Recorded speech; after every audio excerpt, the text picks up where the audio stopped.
প্রবাসীরা যখন দেশে যাবে তখন নাকি তাদেরকে 57% ট্যাক্স দিতে হবে যদি তারা প্রবাস থেকে নিয়ে যাওয়া ফোন ইউজ করে। এখন এই কথা শোনার পরে আমি কিভাবে তাদের গালি দিব সেটাই ভাবতেছি। গালি কি দেওয়া উচিত হবে? আমার ভিতরে অনেক গালি ওদেরকে দিচ্ছি, গালি, বাট প্রকাশ্য দিতে পারতেছি না। এখন আমরা সৌদি আরবে আছি, বাংলাদেশ থেকে ফোন নিয়ে আসছি, বাংলাদেশি ফোন ইউজ করতেছি।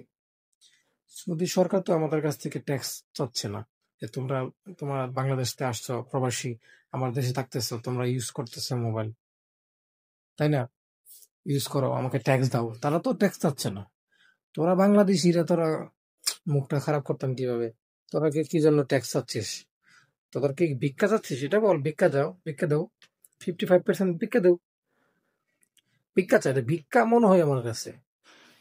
তাদের আর কোনো উপায় খুঁজে পাচ্ছে না যে কিভাবে টাকা মারতে হবে, কিভাবে টাকা উপার্জন করতে হবে, সেটা মনে খুঁজে পাচ্ছে না। তাই এখন একটা ফন্দি পাচ্ছে, প্রবাসীরা মোবাইল ইউজ করতে গেলে তাদেরকে 57% ট্যাক্স দিতে হবে। আমার যে এত গালি আসতেছে তাদের জন্য, শালারা, গালি দিতে মনটা করতেছে আমার।